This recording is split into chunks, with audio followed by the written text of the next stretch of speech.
bada. Ah, photo ñu ngi dawal a film. A film. Ah, d'accord. Ala jettando photo ñaan. Photo. Doy na la. O fo jawon na. Ala ko ñin non dañ di photo ci après pour wone internet e. Ngara dani ñoma. Fo apparemment photo. Mo photo me ala carte mémoire, gadda carte mémoire. Mémoire téléphone ko heewde gede wonde mi wala wadi. Jon so woni a ƴeewi mo poɗɗa fodde mi yimɓe sa yeeyi mo poɗɗa fodde jaaɓi aɗa forɗum on aɗa wawi fodde ala mi tan fote kay no yimɓe garni tan fote après mi heɓ woɗɗum internet e fote waɗe internet eyyi min holko po min footi kay ko heewi a footi kay après tout ça so mbiɗa wawi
heɓde eyyi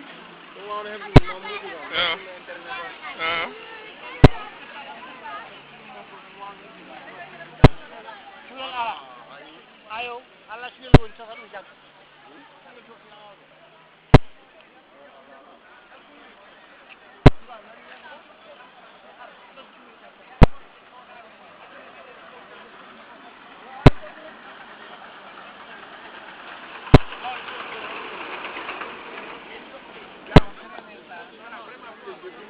ça reprend tout ce qui s'est dit rapidement lii voilà defal ñu ko waay defal ñu ko amul problème lii mooy ay ca bitti jabbe dow la yóbbaale xale yi la bas do sur jabbe tagal te do pousse tagal en baw reculer reculer un peu allez reculer par la haute voix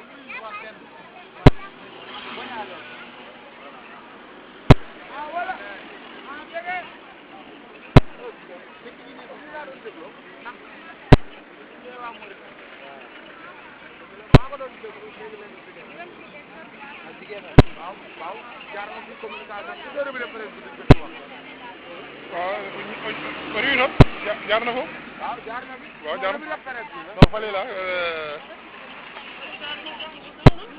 ko woɗum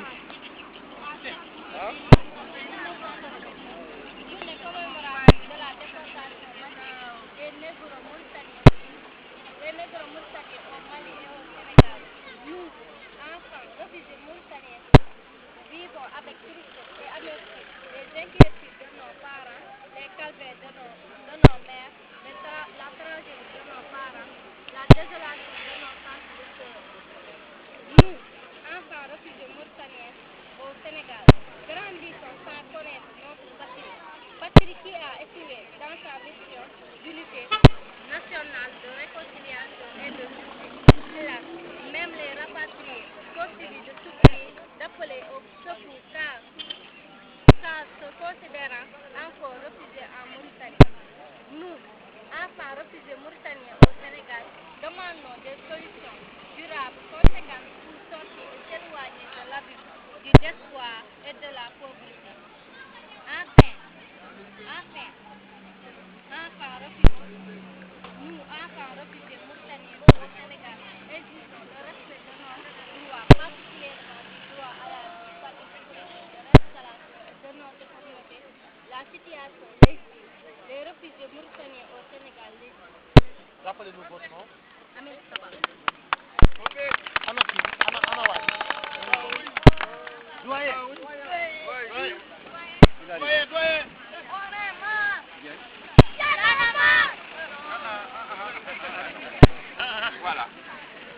Voilà. Oui. SOS réfugiés. SOS réfugiés. SOS réfugiés.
Diop. Sadio yow doo nuyu nit yi. Sadio ba yaa mi mo mi mu defee tànn la sax tànn nañ la tànn li ma tax mu nekk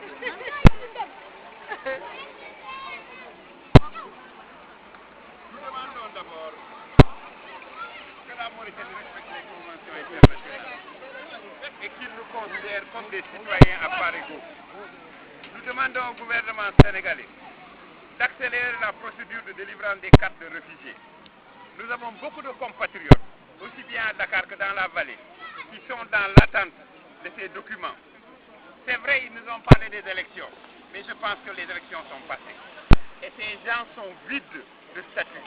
Il leur faut des documents de caractère international, pour pouvoir dire leur statut et leur statut de réfugié. Nous demandons à CER que nous leur disons que nous sommes fatigués. Comme la Mauritanie, les conditions n'ont pas changé.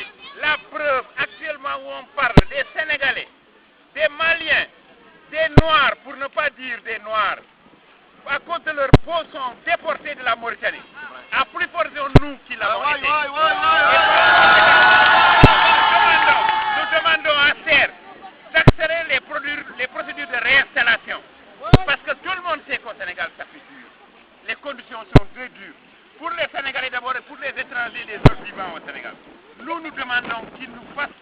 de réinstallation. Nous sommes les plus nombreux. Et actuellement, on a beaucoup de femmes qui sont seules, qui n'ont pas de soutien et qui ont besoin d'être aidées. Et nous tous, les femmes surtout, demandent à ce que ce programme de réinstallation... Vous exigez beaucoup plus de considération. Mais c'est important parce que nous sommes d'abord des êtres humains. Nous avons un cœur et du sang. Nous avons vécu ces drames-là d'une manière inadmissible. Et par conséquent, on doit nous respecter en tant qu'êtres humains. À part cette visite inopinée dans les locaux de Walf, est-ce que vous avez une autre action à dérouler afin de pousser les autorités à réagir et solutionner vos difficultés? Mais vous savez, un État, c'est d'abord la sensibilisation. Il faudrait parler avec les États. Nous n'avons pas besoin d'avoir des conflits avec eux. Mais il faut qu'ils comprennent qu'on en a marre. On en a marre aussi bien du HCR. On en a marre du gouvernement sénégalais. Il faudrait qu'ils prennent acte et qu'ils prennent conscience que les gens sont fatigués. Et nous avons beaucoup de compagnies qui sont morts ici. Morts par manque de soutien, par manque d'assistance, par manque de santé. Et par conséquent, nous voulons qu'ils nous libèrent. Et pour nous libérer, c'est la réinstallation. Vive la réinstallation! Ci wolof rek jéemal a góorgóorlu rek tënk ko ci wolof ci wolof. waaw ma jox bon Aminata voilà. dégg nga ni mu ko waxee ah noonu nga koy tënk rek ci wolof yow noo tudd xaaral c'est bon yow noo tudd lan mooy seen tànk tey fii ci Walfadjri. tey suñu tànk dañoo ñëw màggal ba 9 avril 89 bu ñu jógee Mauritanie ba 9 avril 88 23 ans ñu ngi moo bëgg dañu woon màggal comme le 9 c'était férié mënuñu woon ñëw moo taxoon ñu choisir tey ñu ñëw mën a màggal yéen lan ngeen di sàkku dëgg-dëgg. ñu jàppale ñu dimbali 23 ans ñu ci Sénégal sonn côté bu ne dëkkuwaay jàng xale yi ñun jigéen ñi sonn nañu kan ngeen di joxoon kan. ñun HCR HCR mi ñu fi nekkal moom lañ jëkk a joxoon ci gouvernement Sénégal mi nga xam ne moo ñu accueillir nekkal ñu fi accueillir ñu nekkal ñu fi depuis 80 ba tey. fi mu ne nii yéen lan ngeen di sàkku réellement lan ngeen bëgg ñu defal leen wala ñu génne dëkk ñu jàppale ñu génne ñu nekk na da ngeen a bëgg a dellu mooy kat. su baaxoon dañuy dellu ndax amuñu lu ko gën waaye bu dee lu tax ngeen bëgg a génn kon. waaw ñu dañoo sonn ñu changé ñu environnement yóbbu ñu feneen xëy na ñu changé méthode de vie waaw bu dee ñu defoon fa la ñuy dellu ndax fa la ñuy dëkk. léegi daal lan ngeen di sàkku ci HCR ak nguur gi. HCR dañu jàppale fi réinstallation yi nit ñi mën a dem génn fi dégg nga nguur gi tamit jàppale nañu waaye commencé woon nañu jox ay këyit yegg ñu bëri ci ñun ba tey ñu ngi ni amuñu seen i këyit ñu continué waat di joxe carte d'identification yi léegi nag su ko defee ñu amuloon ñu mën a am waaye ñu ngi fi amuñu benn identification tuuti ki jot ñi def ñu jotaguñu après élection la ñu wax élection jeex na nañu continué procédure bi ndax da ngaa bëgg a wax dafa sori. ah ndax da ngaa bëgg a wax dafa sori. lan laa bëgg a def Y'en a marre.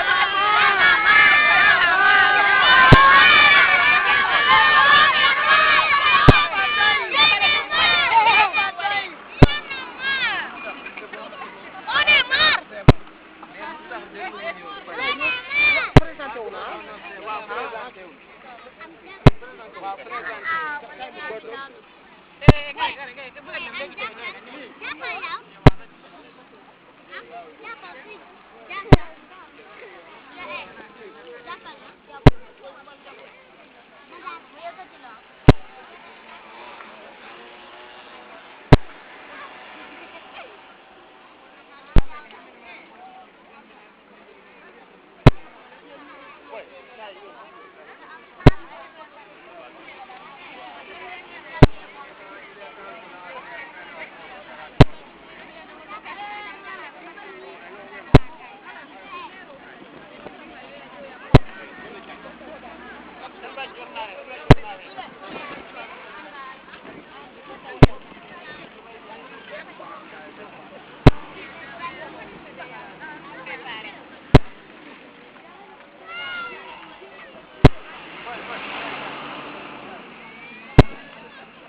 Donc, votre communication, on ne peut pas.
Parce que vous savez, on a au moins deux gros problèmes. Premièrement, les cartes, ça doit contenir tout le monde qui est oui, le problème premier, et deuxième, oui, deuxièmement, nous demandons qu'il y ait beaucoup plus de réinstallation chez les réfugiés. Et là, on va parler avec le gouvernement sénégalais, on va parler avec la CR, on va faire des quotas avec des organisations internationales.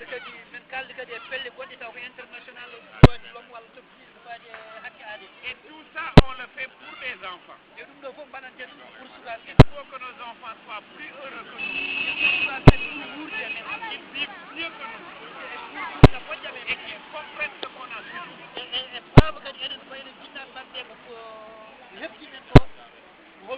Voilà ce que je voulais dire en quelques mots.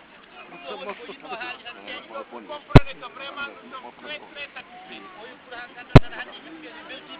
On a les contacts. On a les organisations. On a les structures.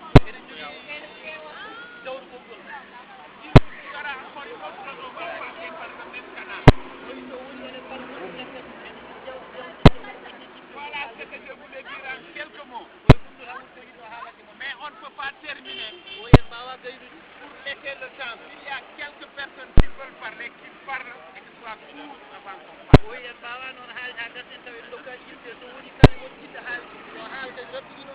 Comme on n'habite pas ensemble, il y a quelqu'un qui est venu avec une autre idée, avec un autre esprit, où il a entendu quelque chose qu'il voulait avoir des informations. Donc, comme ce n'est pas toujours qu'on se réunit, on est la place à 5 minutes. S'il y a quelqu'un qui veut demander quelque chose, il demande, il veut dire qu'il demande, mais court, il n'y en a pas. Donc,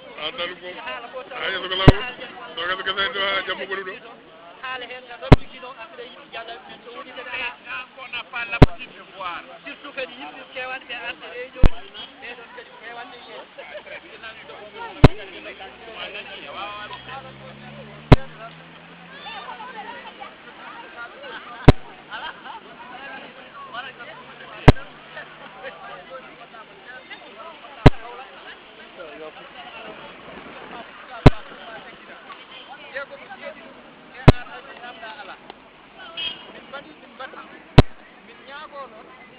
ñaagoɗon ɗo onon goɗɗuno so babiraɗo ari ene andi kayidaji ƴeɓe kadi ko bamum walla ne arde gode sukaɓe kam kotte kayidaji ma wonɓe kadi babi oɗoji Carrément. C'est un homme d'eau.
manifestation waɗa jokkodiro e maɓɓe mbason tampude batte trésor e mbeɗen kamɓe soɓe jogui trésor ma presso arna jiɗirɗen ni ɗum ɗon tan kalata mais ko heddi ko fof c'est très bien ene waɗi Samba Mamadou Sow ene waɗi Abou Dem taw onon ƴefta leur numéro de téléphone pour les rejoindre de près Est-ce qu'il y a une autre personne nande ko so yimɓe haalama yimɓe ne darna baɗa ok Samba Mamadou Sow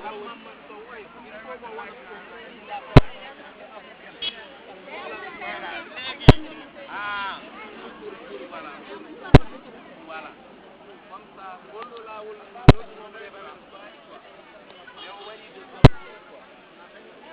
Où est l'étudiant là?